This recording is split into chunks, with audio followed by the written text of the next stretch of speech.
Por ejemplo, si leemos en la Biblia, en Hechos de los Apóstoles, capítulo 7, versículo 51, vemos claramente una prueba de que Jesús no vino para morir. Si Él hubiera tenido esta misión, y solamente esta misión, sus mismos apóstoles podrían haber reflejado después de la muerte de Jesús, si bien un poco de tristeza porque su maestro ya no estaba más con ellos, pero por lo menos también alguna alegría de que la voluntad de Dios se había cumplido. Pero sin embargo no hay nada de esto.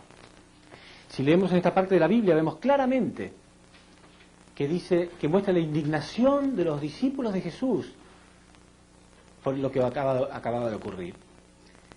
Y no podemos tomar los versículos bíblicos que nos gustan y dejar de lado lo que no nos gustan. Con un solo versículo debería ser suficiente. Sin embargo, hay muchas pruebas en la Biblia de que Jesús no vino a morir. En Hechos, capítulo 7, versículo 51, dice así, mostrando la indignación que ellos tenían, acusando al pueblo de Israel de ser homicidas, asesinos de Cristo.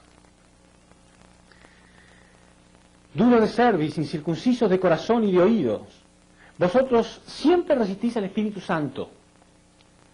Vosotros sois como vuestros padres. ¿A qué profeta no persiguieron vuestros padres? Ellos mataron a los que anunciaban de antemano la venida del justo, de aquel a quien vosotros ahora habéis traicionado y asesinado. Muy claro, ¿no? Estaban indignados y enojados y decían, ustedes son igual que vuestros antepasados. Porque los antepasados asesinaban a todos los profetas que venían en el nombre de Dios. Y ahora ellos acababan de asesinar al mismo Cristo. Por eso ellos decían, son igual que vuestros antepasados. Y está diciendo claramente la última parte, ellos mataron a los que anunciaban de antemano la venida del justo, de aquel a quien vosotros ahora habéis traicionado y asesinado. La Biblia está diciendo que la muerte de Jesús fue un asesinato. Un solo versículo debería ser suficiente. No podemos sacar los versículos que no nos gustan. Muchas personas que afirman que Jesús vino para morir simplemente no leen esta parte. Pero hay que leerla porque está ahí presente. Pero hay más pruebas y muy claras. Leamos, por ejemplo, en Juan 8:37, las mismas palabras de Jesús.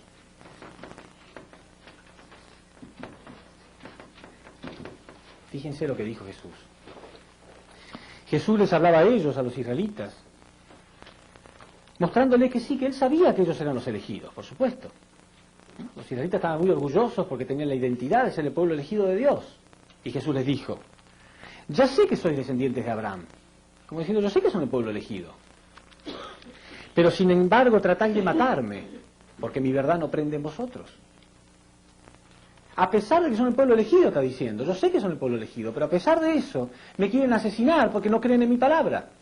No diga ustedes me quieren asesinar porque es la voluntad de Dios. Me quieren asesinar solamente porque mi verdad no prende en vosotros. Pero aún todavía hay mucho más. Por ejemplo, si leemos en Juan capítulo 6, versículo 29, Juan 6, 28 primero, 28, 29, los discípulos de Jesús le preguntan, ¿qué tenemos que hacer para cumplir con las obras de Dios? Claro, Jesús hablaba de la importancia de cumplir con nuestra parte de responsabilidad. Entonces, ¿qué tenemos que hacer para que se cumpla la voluntad de Dios? ¿Qué debería haber contestado Jesús, según la teoría de que Jesús vino para morir? Él debería haber dicho, no se preocupen, cuando yo muera y sea crucificado, la voluntad de Dios ya se habrá cumplido. Pero muy lejos de decir eso, Jesús le contestó, las obras de Dios es que creáis en el que Él ha enviado. Para cumplir con las obras de Dios, para cumplir con la voluntad de Dios, ustedes tienen que creer en el que Él ha enviado. Si creen en Él, ¿lo habrían matado? Si hubieran creído en Jesús, ¿lo habrían asesinado? Obviamente no. Por esa razón Jesús le dijo a Judas, ay de aquel hombre por el cual el Hijo del Hombre es entregado. Más le valiera a ese hombre no haber nacido. más le valiera no haber nacido, es lógico. Antes de ser la persona que pasa a la historia como aquel que asesinó a Cristo, como aquel que lo traicionó, ¿no es mejor no haber nacido? Pero si Jesús hubiera venido a morir, entonces Judas habría sido un instrumento de Dios. Pero sin embargo la Biblia dice muy claramente que Judas fue invadido por Satán y de este modo él traicionó a Jesús. Esto está en Lucas 22:3. Lucas 22:3 dice claramente que que Satán invadió a Judas y entonces él traicionó a Jesús. Por eso Jesús dijo, ay de aquel hombre por el cual el Hijo del Hombre es entregado, más le valiera no haber nacido. No era un instrumento de Dios. De otro modo la Biblia diría, entonces Dios influyó sobre Judas para que cumpliera con su voluntad y de este modo Jesús fue entregado. Pero no, la Biblia dice Satán invadió a Judas y él traicionó a Jesús. Quiere decir que la muerte de Jesús fue la voluntad de Satán, no de Dios. Lo dice muy claro la Biblia. Cuando Jesús estaba en la cruz, sus últimas palabras, ¿cuáles fueron? Padre, bendícelos, porque han logrado cumplir con tu voluntad. No, dijo, Padre, perdónalos, porque ellos no saben lo que hacen. Los cristianos que afirman que Jesús vino para morir, ¿conocen alguno que le ponga Judas a su hijo de nombre? En realidad, en mi país, no sé el de ustedes, pero es muy común cuando una persona es mala decirle que es en piel de Judas. ¿Sí? ¿Se usa eso en su país? Cuando una persona es mala se le dice piel de Judas. Bueno, pero de algún modo, si hubiera sido la voluntad de Dios, los cristianos deberían estar orgullosos de ponerle Judas a su hijo. Bueno, hay muchas pruebas en realidad de esto. ¿Dónde viene la confusión? ¿De qué lugar viene la confusión? Si la Biblia dice que Jesús vino a dar la vida por nosotros. Un padre da la vida por sus hijos. ¿Eso quiere decir que los hijos deben asesinar a sus padres? Una persona da la vida por otro significa vivir por otro. Un padre vive por sus hijos, está dando la vida por sus hijos. Ningún hombre caído o pecador tiene derecho a levantarse y asesinar a Cristo. De ningún modo. Por supuesto que Él venía a vivir su vida para salvarnos. Eso significa que Él da la vida por sus hijos. No venir a ser asesinado por sus hijos. Es muy diferente. Entonces, Jesús hasta lloraba inclusive. En alguna parte, en Mateo 23:37, dice que Jesús vio Jerusalén desde un monte y lloró sobre Jerusalén y decía, Jerusalén, Jerusalén, que matas y apedreas a los profetas que a ti te son enviados. ¿Cuántas veces quise abrazarte como la gallina abraza a sus pollitos, pero tú no lo has querido? O sea, él lloraba por deseo de que la gente le respondiera. Sin embargo, sentía una profunda tristeza y frustración porque la gente no podía responderle. Una y otra vez él pedía a la gente que pudiera creer en él. Y él sabía que si la gente no creía en él iban a terminar asesinándolo, porque él lo había dicho ya. Me quieren matar a pesar de que son los elegidos, porque mi verdad no prende en vosotros. Y si leemos en la Biblia, vemos claramente que Jesús predice la destrucción de Israel. Él predice que Israel va a ser destruida por completo, porque no pudieron encontrar el tiempo en que Dios los ha visitado. Esto está en Lucas 19:41. Y vamos a leerlo porque es una parte muy profunda. Lucas 19:41.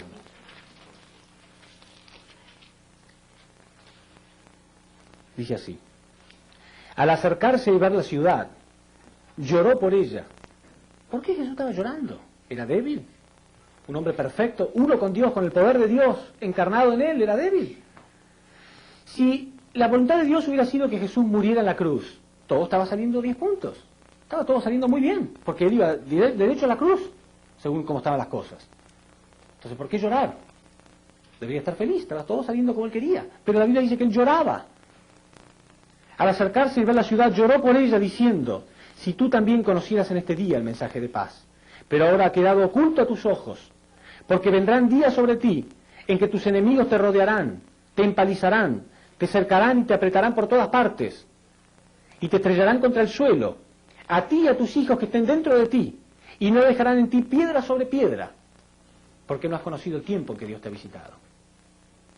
Él, que era israelita, amaba profundamente ese pueblo, porque era el único pueblo que Dios tenía, y Dios había preparado a ese pueblo durante miles de años.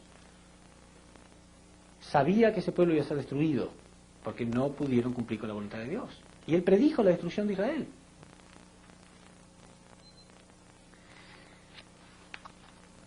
Si nosotros leemos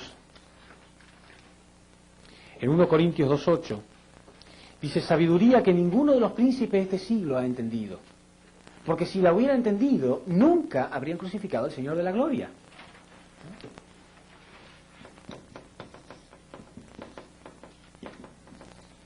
Sabiduría que ninguno de los príncipes de este siglo ha entendido, porque si la hubieran entendido, nunca habrían crucificado al Señor de la gloria. Muy claro. Pero aún con todas esas pruebas, aún donde la Biblia dice que la muerte de Jesús fue un asesinato, aún cuando Él dijo que solamente lo quiere matar porque no creen en mí, aún cuando Él dijo, la Biblia dice que la persona que lo traicionó era influenciada por Satán, no por Dios, aún cuando Él estaba en la cruz y dijo, Padre, perdónalo porque no saben lo que están haciendo, aún así, esas no son las pruebas más grandes. Hay pruebas más grandes y más contundentes todavía. Y eso lo podemos leer en Mateo 26:39.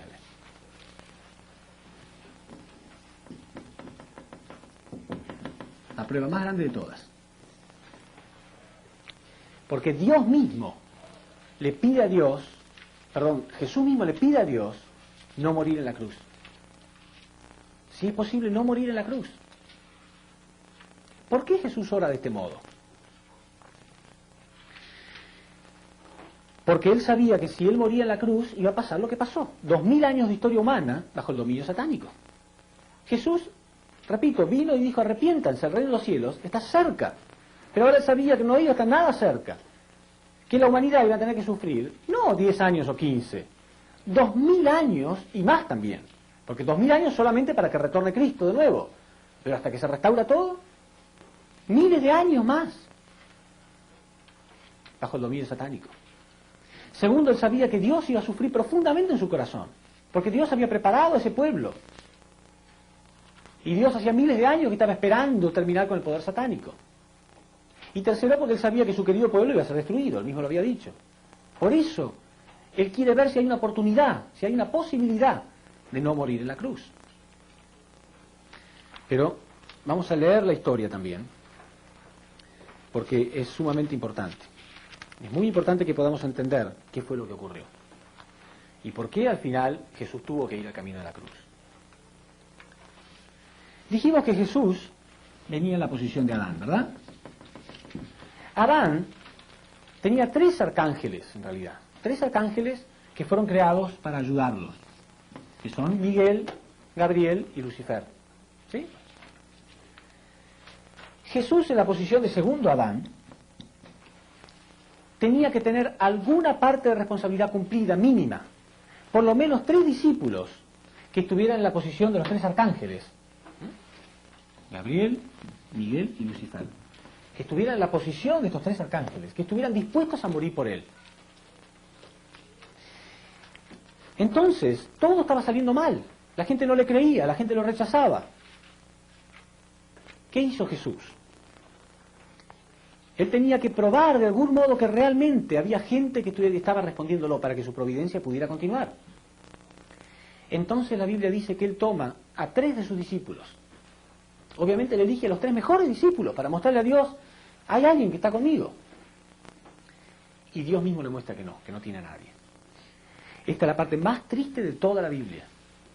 Pero más que leerla, yo quiero que ustedes se trasládense, traten de imaginarse cuál era la situación de Jesús.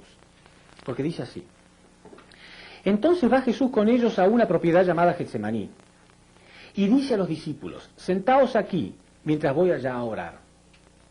Y tomando consigo a Pedro y a los 2 hijos de Zebedeo, comenzó a sentir tristeza y angustia. Entonces les dijo, mi alma está triste hasta el punto de morir. Imagínense ustedes, una persona cualquiera, yo por ejemplo, una persona cualquiera, vengo y les digo, estoy triste, muy triste hasta el punto de morirme. ¿No se preocuparían? ¿Cuánto más si yo fuera el Mesías, no? Les dijo, estoy triste hasta el punto de morirme. ¿No estarían ustedes 100% alertas?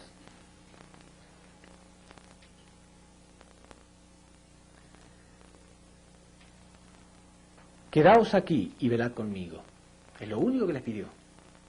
Estoy triste hasta el punto de la muerte. Si una persona a la que yo amo me dice eso, yo estoy dispuesto a hacer cualquier cosa por él. Y lo único que él me pide es, quedaos aquí y velad conmigo. Nada más.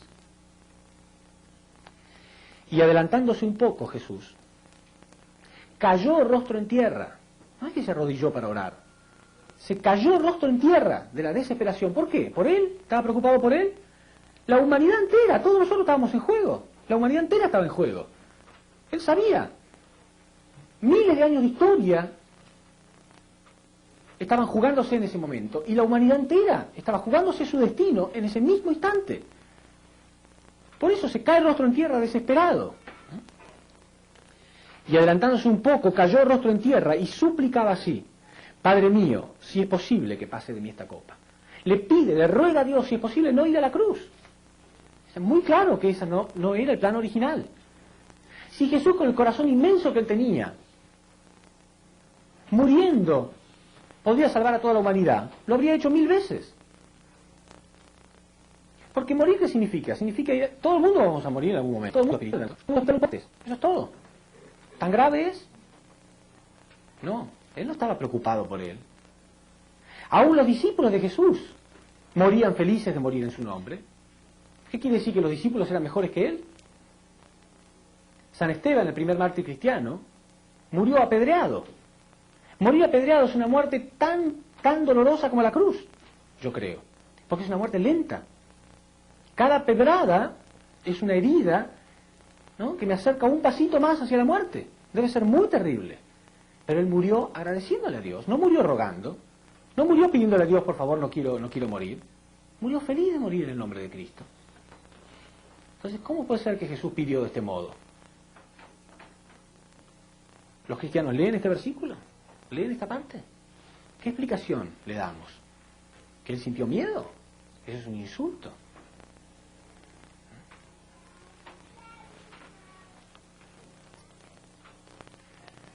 Hay un héroe de la independencia americana, Nathan Hale, que cuando lo ejecutaron, él dijo: me gustaría tener 1000 vidas para dar por mi patria. ¿No entiende? No tiene problema. Una persona común. ¿Cómo puede ser que el Cristo, que vino para morir, está rogando no morir? No, es obvio que él no vino para eso. Él quería salvar a la humanidad. Pero también hay algo que hay que detenerse acá, que la Biblia no lo dice, pero uno puede leerlo entre líneas muy fácilmente. Porque una persona como Jesús, que cae el rostro en tierra para orar de ese modo tan profundo, de pronto deja la oración. ¿Por qué? Porque dice que de pronto Jesús se levanta y va a ver a sus discípulos. Yo creo que Dios le dice: no me ores de ese modo, anda a mirar. No tenés a nadie. Y Jesús va y los encuentra dormidos. Después de haberles dicho: tengo una tristeza de muerte en mi corazón, ellos se quedaron dormidos. Porque ellos no entendían nada tampoco. ¿Ustedes creen que los discípulos eran personas que sabían perfectamente todo y que Cristo estaba en la tierra? No, ellos eran gente muy simple. Era gente muy simple, ¿no? La Biblia dice: Él buscó a los pescadores, cobradores de impuestos, gente muy simple de la sociedad. ¿Por qué? ¿Por qué buscó gente tan simple? Porque los más preparados habían fracasado. Los escribas y los fariseos, los líderes del judaísmo habían fracasado todos. Entonces él tuvo que buscar a la gente simple. Padre mío, si es posible, que pase de mí esta copa. Pero no sea como yo quiero, sino como quieras tú. Viene entonces delante de los discípulos y los encuentra dormidos. Y le dice a Pedro: ¿con que no habéis podido velar 1 hora conmigo? 1 hora no pudiste quedarte conmigo. 1 hora podría haber salvado quizá a la humanidad. Eso no lo podía creer. Pero aún así los trata con amor. Y le dice: velad y orad para que no caigáis en tentación. Que el espíritu está pronto, pero la carne es débil. Y alejándose de nuevo por segunda vez oró así: Padre mío, si esta copa no puede pasar de mí sin que yo la beba, que se haga tu voluntad. Volvió otra vez y los encontró dormidos de nuevo. Entonces fue y oró por tercera vez. 3 veces. Pero no, Dios le mostraba que no era posible. No había ningún fundamento humano. No había nada de lo cual Dios pudiera reclamar. Entonces sí, Dios tiene que enviar a Jesús a la cruz. Pero no era el plan original. Entonces, ¿por qué tiene que ir a la cruz? Porque si no, ni siquiera existiría el cristianismo, ¿no? Dios necesitaba sacrificar a su Hijo para ablandar el corazón duro de los hombres caídos. Nosotros somos cristianos porque siempre nos hemos conmovido de que Jesús murió en la cruz, ¿no? Dios tuvo que sacrificar a su Hijo porque era el único modo que nosotros podíamos ablandar un poco nuestro corazón. Porque no había otro modo. Aún la gente más cercana a Él no se preocupaba demasiado por la situación. Solamente cuando Él murió, entonces ahí la gente pudo ablandar un poco su corazón. Pero el plan original de Dios no fue la muerte de Jesús en la cruz. Por eso entonces, en la última parte de su ministerio, ya Jesús no hablaba más, el reino de los cielos está cerca. Solamente hablaba de la segunda llegada de Cristo. Solamente se dedicó a eso, a hablar de la segunda llegada, que Cristo va a volver algún día. Y algún día Él nos hará justicia. Y ya Jesús se preocupaba por la segunda llegada de Cristo. ¿Qué va a ocurrir cuando Él venga? ¿Le va a pasar lo mismo que a mí? En Lucas 18:8, Jesús dijo: en verdad les digo, cuando Él venga les hará justicia, pero cuando venga el Hijo del Hombre, ¿encontrará fe sobre la tierra? ¿Habrá alguien que le crea o le va a pasar lo mismo que a mí? Qué grave sería, ¿no? Otra vez más, miles de años. Y hoy estamos en esa época. Hoy estamos en esa época.